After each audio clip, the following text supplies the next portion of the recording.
तबाही की ये भीषण तस्वीरें जम्मू कश्मीर से सामने आई है, जहां बीती रात राजौरी में फ्लैश फ्लड आया, यानी कि अचानक से बाढ़ आ गई, जिसने वहां पर किसी भी लोग को संभलने का मौका नहीं दिया। आसमान से ऐसी आफत बरसी कि देखते ही पूरा इलाका जलमग्न हो गया। मूसलाधार बारिश के बाद अचानक आई बाढ़ ने कहर बरपाया कि लोगों को संभलने तक का मौका नहीं मिला। उफनती नदियों और नालों ने अपने रास्ते में आने वाली हर चीज़ को अपने आगोश में ले लिया।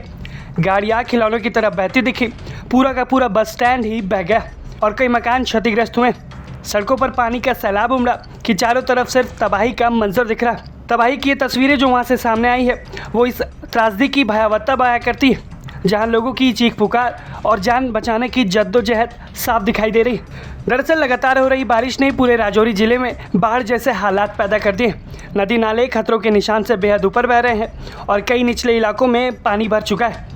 स्थानीय लोगों का कहना है कि उन्होंने पिछले कई दशकों में ऐसी बारिश और ऐसी भयावहता नहीं देखी है। वहीं खबर सामने आ रही है कि इस फ्लैश फ्लड की वजह से 10 से ज़्यादा लोगों की जान भी जा चुकी है। हालांकि इस खबर की अभी तक पुष्टि नहीं हुई है, लेकिन लोगों का भी नुकसान इस बाढ़ में हुआ है। हालात की गंभीरता को देखते हुए जिला प्रशासन पूरी तरीके से हाई अलर्ट मोड पर है। प्रशासन ने लोगों से अनावश्यक यात्रा न करने की अपील की है और सख्त निर्देश जारी किए हैं कि कोई भी व्यक्ति नदी नालों और बाढ़ संभावित इलाकों के पास नहीं जाए।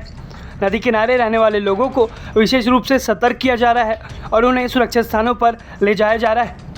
एसडीआरएफ और अन्य राहत बचाव की टीमें भी तैनात कर दी गई हैं और किसी भी आपात स्थिति से निपटने के लिए लगातार निगरानी रखी जा रही है। वहीं मौसम विभाग ने अगले कुछ दिनों के लिए भारी बारिश की संभावना जताई है, जिसने प्रशासन और वहां के लोगों की चिंता बढ़ा दी है। राजौरी में आई इस भीषण आपदा को देखते हुए केंद्र सरकार भी लगातार एक्शन में है। केंद्रीय गृह मंत्री अमित शाह ने हालात की गंभीरता को देखते हुए जम्मू कश्मीर के उपराज्यपाल मनोज सिन्हा और मुख्यमंत्री उमर अब्दुल्ला से फ़ोन पर बातचीत की है और इस पूरे घटनाक्रम की जानकारी ली।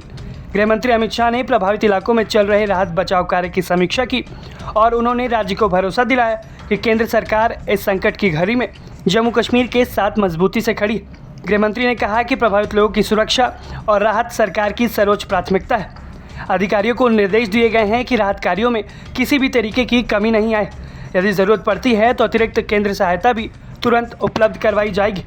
सिर्फ राजौरी ही नहीं, जम्मू कश्मीर के अलग अलग जगहों से बाढ़ की तस्वीरें सामने आ रही है। पुंछ किश्तवाड़ में भी ऐसा ही कुछ मंजर देखने को मिला है, जहां अचानक भारी बारिश के बाद फ्लैश फ्लड आया।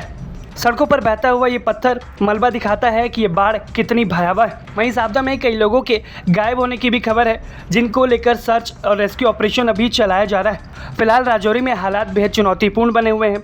कई इलाकों में जनजीवन पूरी तरीके से अस्त व्यस्त हो गया है। सड़कें और बुनियादी ढांचा बुरी तरीके से प्रभावित हुए हैं और लोगों के सामने सबसे बड़ी चुनौती सुरक्षित रहना है। प्रशासन लगातार लोगों से अपील कर रहा है कि वो अफवाहों से बचे, मौसम और प्रशासन की एडवाइजरी का पालन करें और बिना ज़रूरत सुरक्षित जगहों से बाहर न निकले। प्राकृतिक आपदा के इस कठिन दौर में सबसे ज़रूरी सतर्कता है, क्योंकि थोड़ी सी लापरवाही जान ले सकती है। इस भयानक मंजर की तस्वीरों पर आपकी क्या कुछ राय है, आप हमें कमेंट सेक्शन में ज़रूर बताएं और इस बाढ़ से जुड़े हुए तमाम अपडेट्स हम आपको खबरों के माध्यम से बताते रहेंगे। ब्यूरो रिपोर्ट, भारत तक।